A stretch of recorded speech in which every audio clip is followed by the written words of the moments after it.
আমি এবং আমাদের রাজা সাহেব বসে আছেন। সে হাই হাই দাও। হাই। সো কি অবস্থা সবার?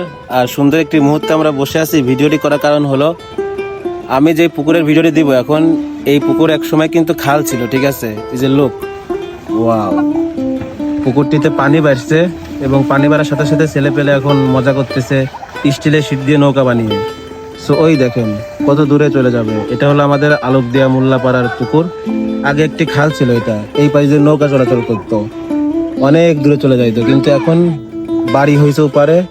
আর এই পার থেকে মানে এই পার থেকে ওই পারে যাওয়ার জন্য মাঝে মাঝে আর কি রাস্তা করছে আর কি। সো এখন আর সেই বর্ষা ছাড়া আর সেই বড় খাল আকৃতি দেখা যায় না। সো এই যে বর্ষাকাল আসছে, ছেলেপেলে এখন স্টিলের শীট দিয়ে নৌকা বানিয়ে চলে গেছে কত দূর। ওয়াও, রিয়েলি কুল।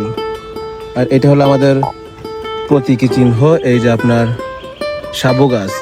এটা হলো আমাদের সাবুতলা আলোকদিয়া মোল্লাপাড়া।